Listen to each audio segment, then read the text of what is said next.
Thanks, Denise, for the introduction. It was much appreciated. And let me introduce as well two of my colleagues, Matteo Scandolo from ONF and Khenaidoo Nursimulu from Ciena. They will be both speakers with me today during this Techinar. First of all, let me share some of the outline on what we were going to talk about today. First of all, a little bit of architecture, project state and deployments. Then we're going to talk about the 2.9 release, what we achieved during this release with the key bullets that you see here, what we did for the 2.8 long-term support of VOLTHA. And also we're going to look a little bit ahead with the 2.10 roadmap. And then, as Denise said, we're going to finish up with a live Q&A. So first of all, as all of you know, within ONF, we have what we call a CIBA reference design. Within the CIBA reference design, we outline a blueprint for software-enabled broadband access solution. And this is being written in collaboration between Turk Telekom, Deutsche Telekom, and TT, Netsia, Radis, Ciena, and other companies. And it's released. And we have done a webinar quite some months ago about it. You can take a look at it to get the overall big picture of what we're talking about in broadband access in general at ONF. In particular, today we will focus on the access, really the key elements that provide fiber to the home connectivity. So the RG, the ONU, the OLT, VOLTHA, and the SDN controller. So we are going to start talking about VOLTHA. So VOLTHA, what is VOLTHA? VOLTHA is the virtual OLT hardware abstraction. It all starts at the bottom with some ONUs at the customer premises and the OLT. At ONF, we use white box OLTs with an open OLT driver and agent. And the idea is that you provide a common control and management platform for these PON networks via open source software. So on top of that, we have what we call an open ONU adapter and an open OLT adapter that allow us to support different brands of OLTs and ONUs with, for example, custom OLT adapters. Then we have the VOLTHA core and the OF agent with that expose northbound OpenFlow to an SDN controller, which is ONOS. We also we support multiple type of services and operator workflows. We support AT&T, Turk Telekom, Deutsche Telekom. As of 2.8, in 2.9, we introduced the Telecom Italia workflow, and we'll talk about it later. We also have the device management interface for non-data path operations. For example, the OLT software upgrade. This whole system can scale up to 10,240 subscribers with 10 VOLTHA stacks. So 10 deployments of adapters and core and one ONOS instance, one etcd instance. It scales up to 10,240. We have capability to support software upgrade, both of the software stack of VOLTHA, so the adapters, the core, the OF agent, and ONOS, but also of the ONUs, so physically upgrade the ONU software.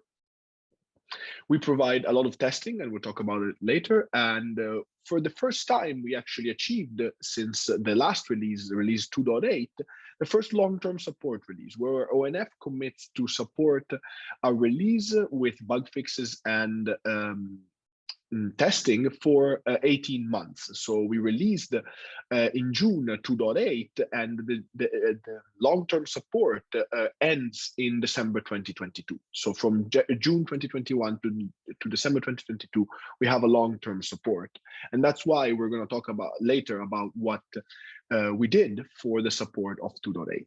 If you're interested in the previous release webinar, the long-term support release, you can check it out here. And the VOLTHA release notes for 2.8, which is the base for 2.9, as you would expect, are present at this link. So where do we stand in terms of deployments? This is key because we can write software, we can propose solutions, but it all comes down to who uses them. And in particular, we are in production deployment with Deutsche Telekom and Turk Telekom.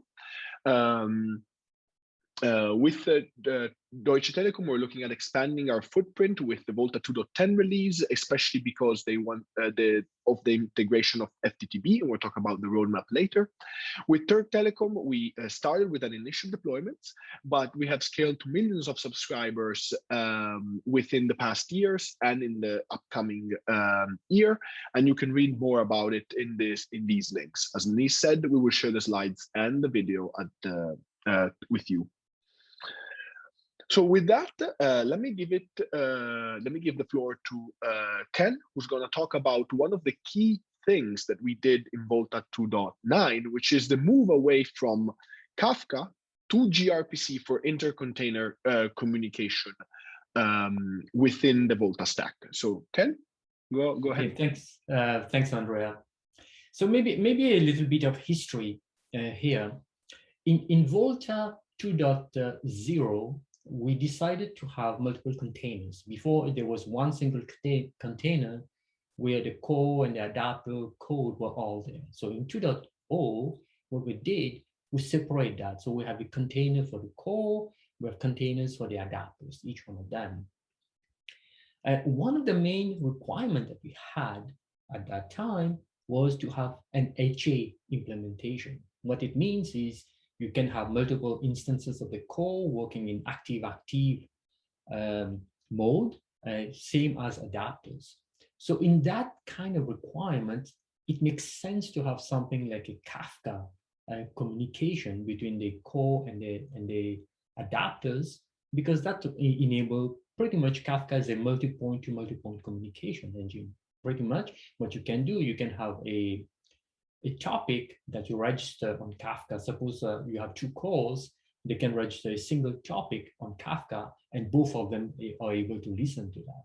So in that kind of architecture, it makes perfect sense to have a Kafka messaging bus between the core and the adapters, and also between the adapters as well. So it was really, the aim was for an ease of HA implementation. And also, the good thing that it allows you is, if suppose a container goes down and comes back up, the messages are still on the Kafka bus. So you have some message persistency. So that's an added benefit there for HA. But then if we have all those good things on Kafka, why do we move away from Kafka into 2.9? Basically what happened along the course of the 2.x releases, we find that having the HA there allows make the code extremely complex, especially for active and active mode, for core and containers. So because those code are quite complex, it's more error prone, and there are issues in scaling that, especially if one container goes down and will come back up. So it's a lot of problems with that. So what we did is, along the way into .x, we'll move away from that HA to just a fast restart. Pretty much if a container goes down, it comes back up. And that affects only the control plane, because the data plane, it just moves along. It's just the control plane. During that brief moment it goes down, it comes back up. And that's very fast. And what it means is we actually also have moved to a point-to-point communications. We are no longer having the active-active of a core or an adapter. We just have one single instance of them. So it's pretty much a point-to-point communications. And also we find that we're no longer we don't use the message persistency that Kafka offers. So we have a lot of code there, like I call them boilerplate code, that just make the code fairly complex. And here in this diagram, everything in that is in yellow. You see the adapter proxy, the request handler, the Kafka intercontainer proxy. They're all a bunch of boiler code, pretty much like, for instance, if you have a request from the core into the adapter, that request first get marshaled into a protobuf message and gets sent to the Kafka intermessage container proxy. And this proxy, what it does, it sends a message out and also try open another topic to listen on for the response. So all those codes just make things much complex. And one thing I have to say is we're still using Kafka, but not to communicate between the containers and the adapters. It's really, we're using it for events. So like if any container have an event, they publish it on Kafka, and that's a separate Kafka bus. So next slide, Andrea. So what we did in 2.9, we actually replaced the Kafka bus between the container, between the core and adapters, and between the adapters themselves. So why do we use gRPC? So gRPC, it's really a point-to-point communication, and this is what we are doing. So it's great to use gRPC for that. And on top of that, we can clearly define the interfaces.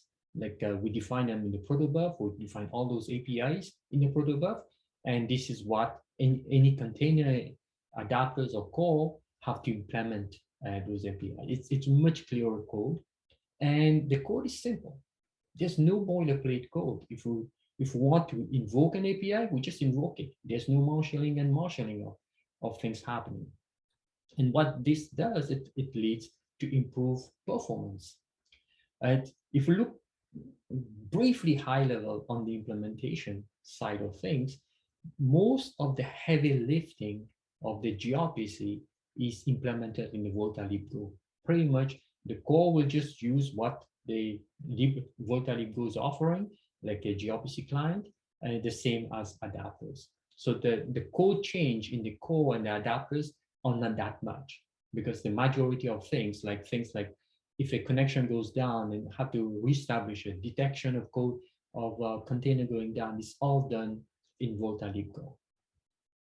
And maybe one of the things that is quite useful before, for example, if the core will get a request from a northbound interface, like suppose from owners, from the VOLTHA or CLI, and also it gets requests from the southbound, and the southbound would be like from any of those adapters.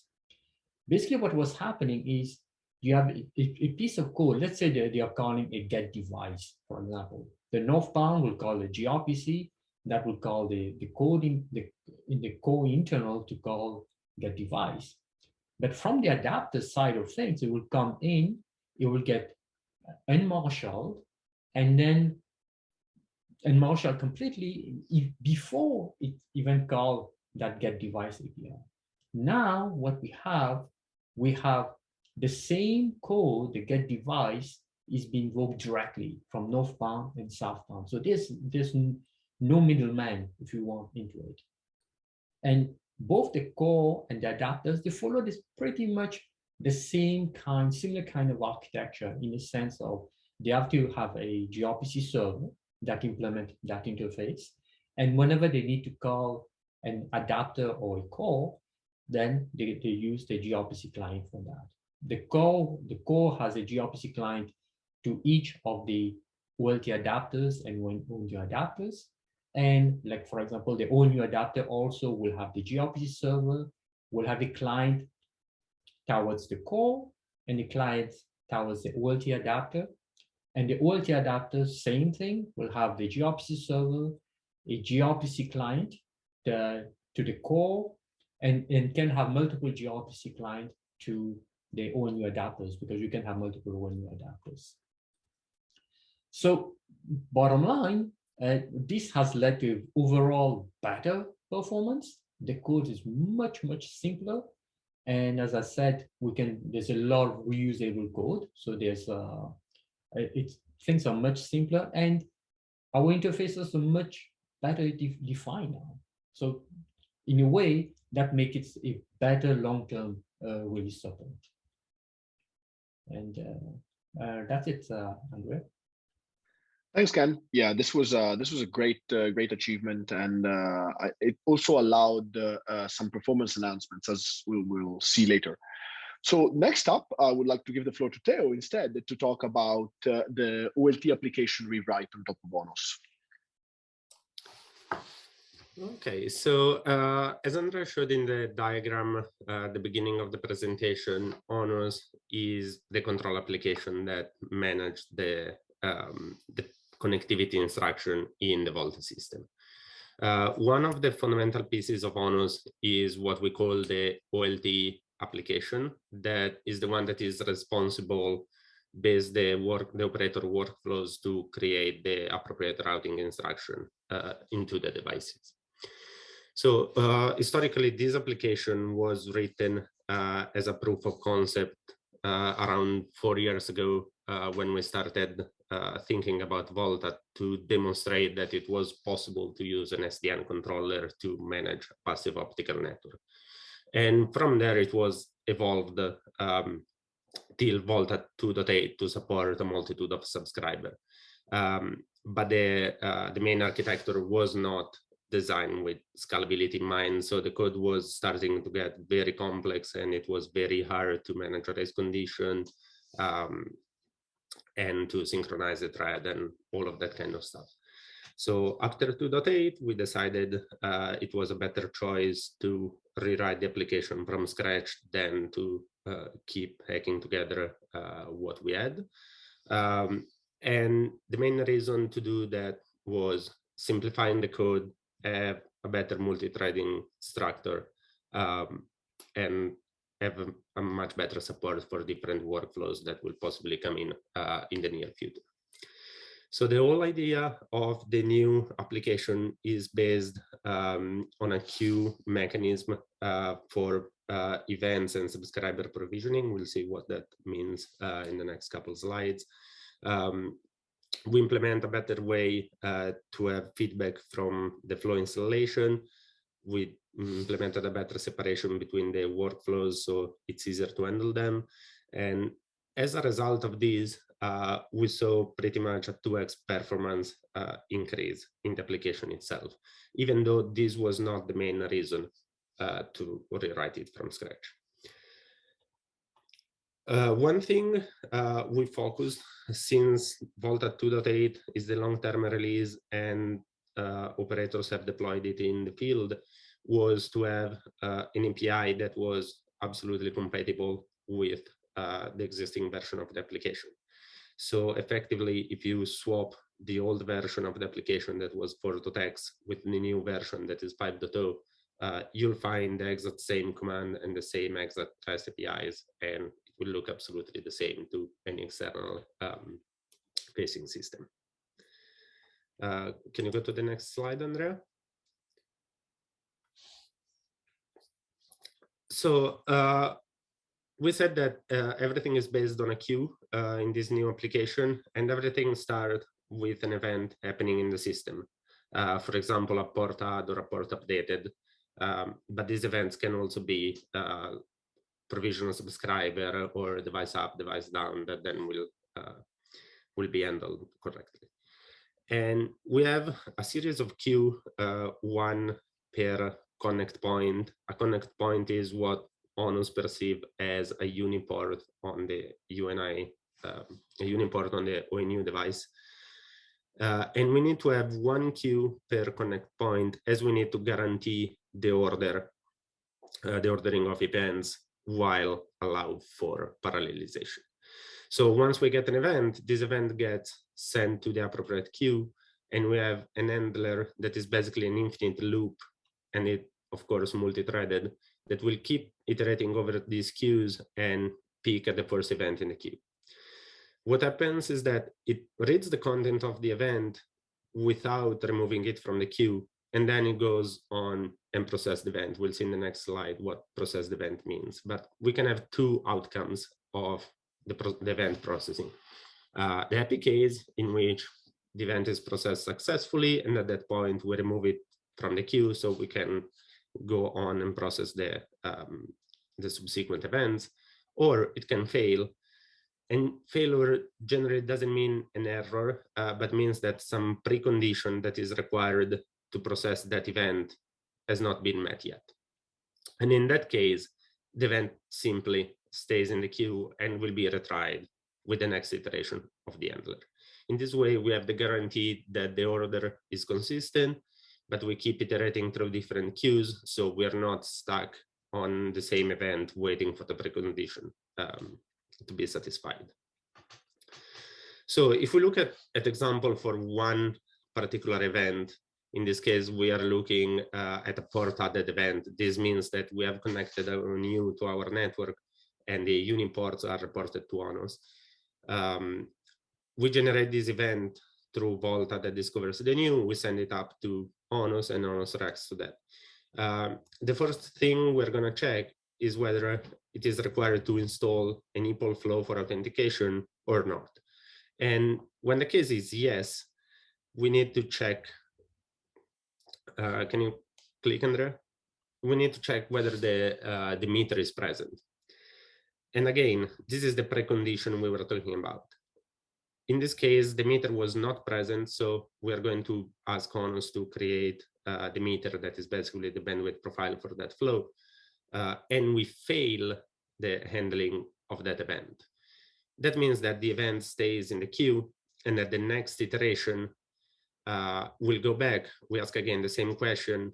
Is EPOL required? Yes, it's still required. Is the meter present? Yes, this time the meter is present, and so we can proceed to add the flows. And at this point, we can consider the event to be successfully ended and it is removed from the queue. Just for completion, we might have a case in which, because of the operator workflow, EPOL is not required. And in that case, we have nothing to do for this event. So it's resulting in a no operation that is considered a success and the event is removed from the queue and we can move on.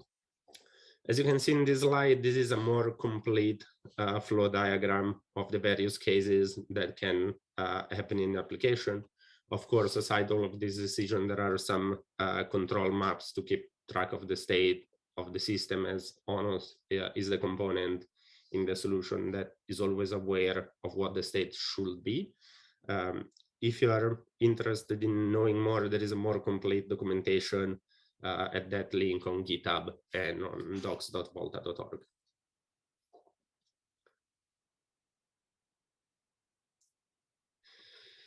Thanks, Theo, for the overview of the OLT app. And as we were saying, both the gRPC change that was presented by Ken and the OLT app change that was presented by Theo brought us to a great performance improvement. So with 2 OLTs, 1024 subscribers, 1 VOLTHA stack, etcd with persistency enabled, as we did in 2.8 on the NVMe disks. The scale tests actually, as we said, effectively we cut in more than half sometimes the performance. So for example, in the AT&T tests, we arrived to having all the subscriber provision in around 250 seconds. So that's 4 minutes instead of 500 seconds, which is effectively double, almost 8 minutes, 9. DT test instead passes in less than 2 minutes instead of 5 minutes that was using before to provision 1024 subscribers, and Turk Telecom passes in 350 seconds instead of the 650 before. So as you see, effectively is a half time improvement with the combination of using the gRPC enhancements and the OLT application rewrite. So this is a huge improvement, I would say, because it allows us faster provisioning of a brand new OLT and also recovery from, for example, a device reboot, a fully loaded device reboot. So a few other things that we added in 2.10. First of all, we also added a transparent OLT workflow. This is Telecom Italia's workflow. Telecom Italia is one of the major operators in Italy, and they came to us wanting to integrate their workflow with VOLTHA and having VOLTHA deployed and tried within their labs and their field.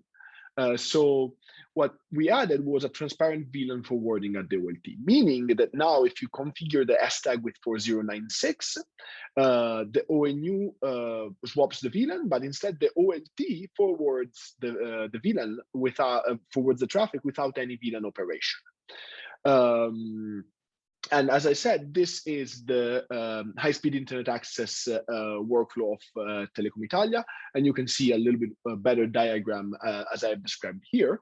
So now, right out of the box, also all of the VLAN operations, so double tagging, swapping, transparent ONU, and transparent OLT, are supported within VOLTHA. So now we can handle all the VLAN operations that are required to provide services for subscribers.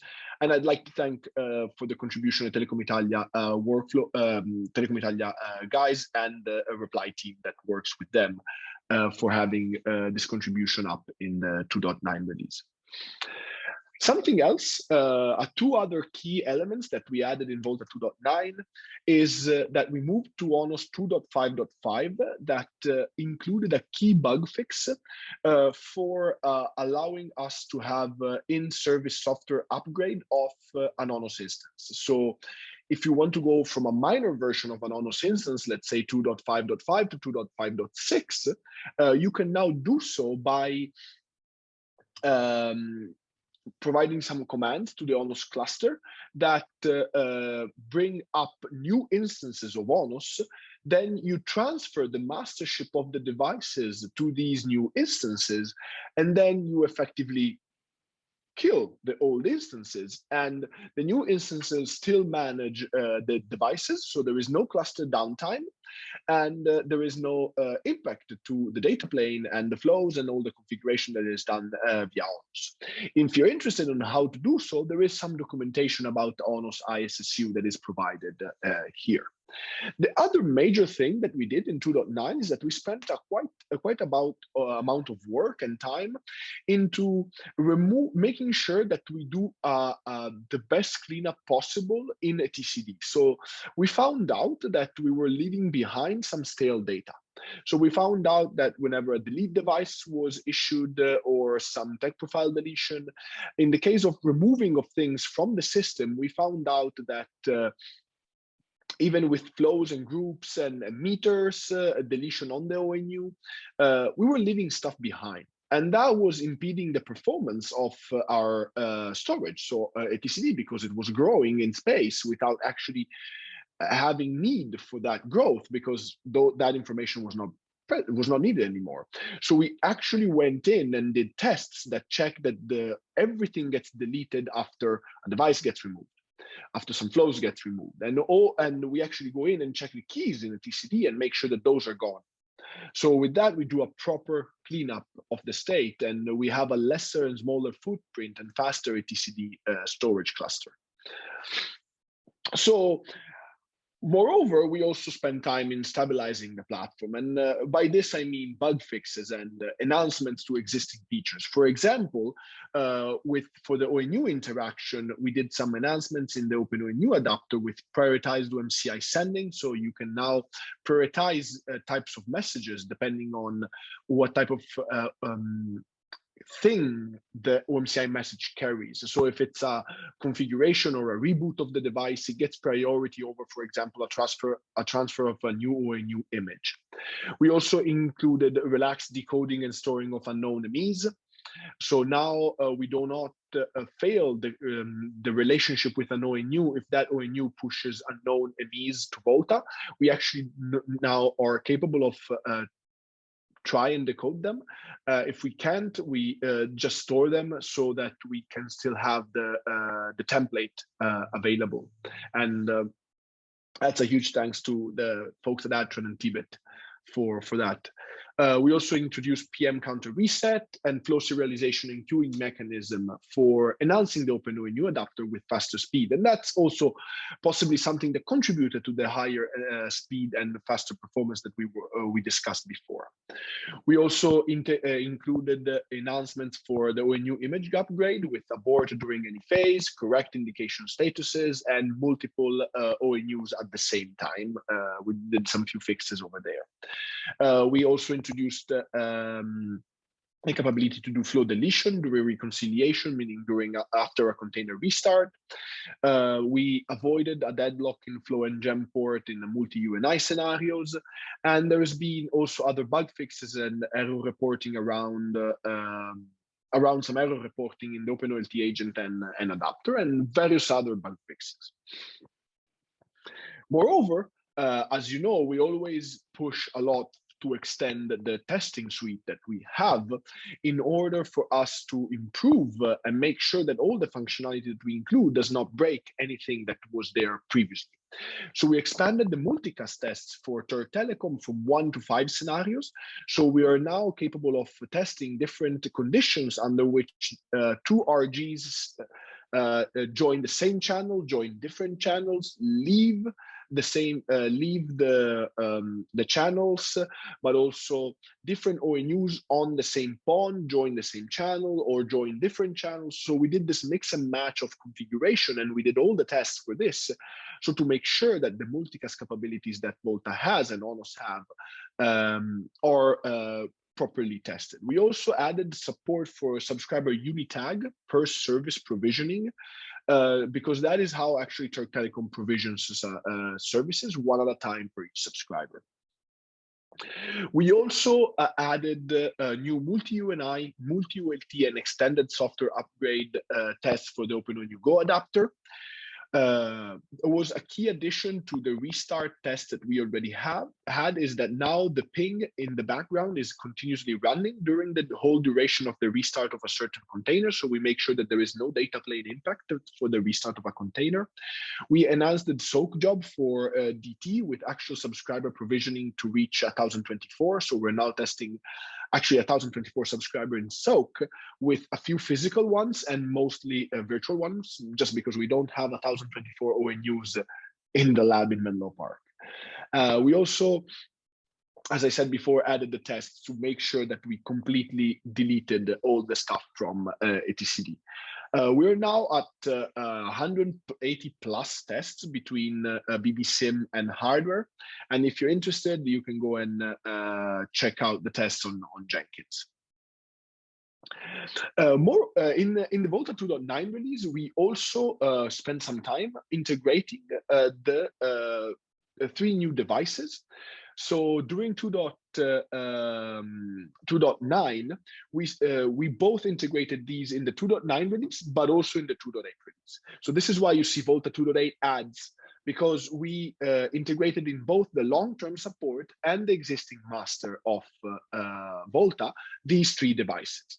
So we did the Radisys 1600X, the Radisys 1600G, and the Adtran SDX 6320, all of these in GPON mode, even though the 1600X and the SDX 6320 are combo PON devices. So in the future, we could test them both XGS PON and GPON, but for now, they're turned on with the in GPON mode. The first 2, the Radisys ones, are white box OLTs.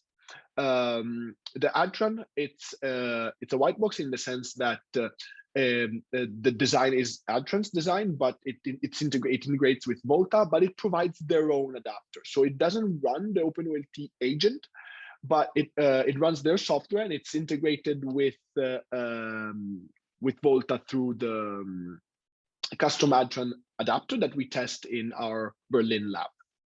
If you want more information, you can go and read these links, or write to me and I can put you in contact with the proper contacts at Radisys and Adtran.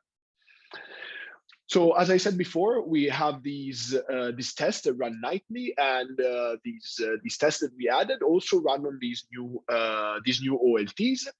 And through the continuous certification program, we obviously continuously test the other devices that we had, the Radisys 3200G, the EdgeCore GPON and XGS PON devices, and many others. If you want to see them all, you can go to the marketplace. And the key element is that and if you want to join, you would do so because the procurement of operator hardware is based on this certification. So without this certification, the operators don't really procure your hardware and then run VOLTHA on it, because it's not certified by the ONF. So finally, let me do a little bit of recap of what 2.9 accomplished. We have now gRPC for intercontainer communication for faster, more reliable, and simpler architecture. We rewrote the OLT application with higher performance, simplification, and bug fixes. we integrated the transparent OLT workflow for Telecom Italia, and so now the OLT is capable of forwarding the traffic without tagging, without doing any tagging operation on the VLAN. We stabilized the platform with ONOS 2.5.5 with ISSU, using BAL 3.10.2.2 for base for IPv6 lag and other bug fixes. So this is an announced version of the software that runs on the OLT from Broadcom, OpenOLT.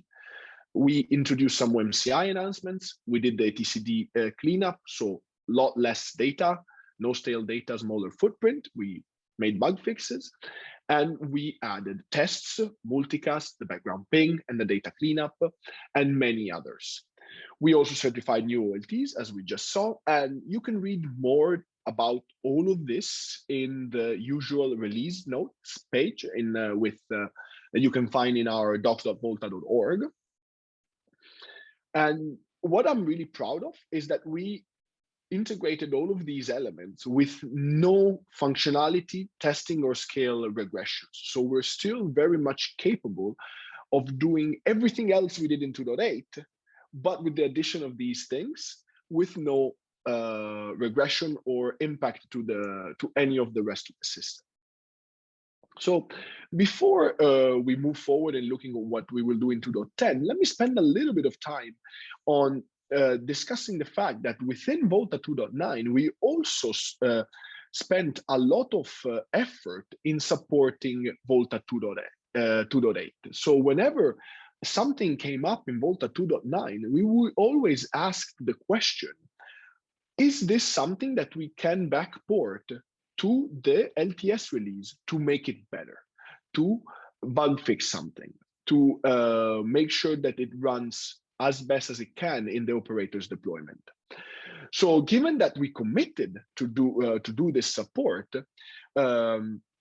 we continuously did the testing on 2.8, and we backported more than 50 elements between the VOLTHA code base and the tests during VOLTHA 2.9 to VOLTHA 2.8. So this is a huge number of elements that we improved, through which we improved the VOLTHA 2.8 long-term support release. And this was provided into the 2.8 release with continuous changes to the 2.8 Helm charts. That's the way you deploy VOLTHA. So whenever changing the Helm chart, we were releasing effectively a new 2.8 point something release, and including those versions in the documentation. So now the VOLTHA 2.8 is a lot better than it was when we released it, because we did this backporting and continuous support. As a reminder, VOLTHA 2.8 will be supported until December 2022. I see the number of fixes going down from now to December 2022, almost to zero, I hope. But there is still that renewed commitment for the support. So let me spend a few minutes talking about, a little bit of time, talking about the announcements that we are going to do into VOLTHA in the 2.10 release, so the 2.10 release roadmap. The first thing is that we want to scale to a higher number of subscribers. We're aiming to go to 128,000 subscribers for Turk Telekom and 50K subscribers for Deutsche Telekom. These are very high numbers, and we're going to aim at achieving them with modifications to different elements across the stack. We are going to support, through the help of Radisys and Deutsche Telekom, the fiber to the building or basement, depending where you are, through the use of a DPU. We will include the voice support over the plain old telephone support on multi-UNI devices that have the telephone port. We are going to do testing for the rolling software upgrade of VOLTHA, and we will start working on a replacement of ONOS. So ONOS, the controller, has proved very valuable for the deployments that we have right now and the capabilities that were needed for the operators to go into production. But we are starting to see some of its limitations, especially at scale, and it's being really thought for a cloud-native environment. So we are starting to work to replace ONOS with a new microservice-based controller. As a possible stretch element, lag and LACP. Most likely we will focus on the design of this to really understand the key requirements for lag and LACP to be included, and the implementation, it is a stretch goal of the release. We will introduce new certification with the device management interface and possibly new OLTs with new members that just joined, for example, Zyxel, that want to certify their OLT. And we're going to move to BAL 3.12 because that's going to be the long-term support release of that piece of software towards the next several releases of VOLTHA on the white box OLTs. So at last, let me really thank everybody in the community for the great work. Ken is a wonderful example of the community stepping up and doing something so key to the success of VOLTHA. And I would like to mention everybody. There's many people that I would like to thank, but these are a group of the companies that really work with us to achieve these amazing results, especially our operators and many of our supply chain partners. So a huge thanks to everybody for making this happen. We would not be capable of doing it without all the support that we received from the community. So with that, I would like a huge thank you. If you're interested in joining the conversation around VOLTHA, we do have a TST meeting Tuesday at 8 a.m. You can come there, see what we talk about, and bring up your own topics. You can see the documentation in docs.voltha.org, as I mentioned before. And if you want to dive into a little bit more in depth on what we did in the past year, there are two year in review blog posts that we released. The one is mostly talking about the past, and the second one is going into the future. So if you're interested, you can read those as well. And if nothing of those satisfies you, you can always reach us at our emails that you can find there for questions after the Q&A session that we would like to have right now. So if you have any questions, I'd like you to post them in the Q&A box that we have, and we would like to answer them live here before we close the webinar. Theo, Ken, anything you would like to add? No, that was great, Andrea. There was a lot of good things in this release. Yeah, agreed. Was a lot of work to get in both the gRPC migration and the new application at the same time, but we're very glad to see that the result paid back the effort. And I think one of the benefits of making these two migration is that having these two different implementation with different timing in the old system actually uncovered a lot of possible brace condition in 2.8. So we were able to backport a pretty big number of fixes into the LTS. Indeed.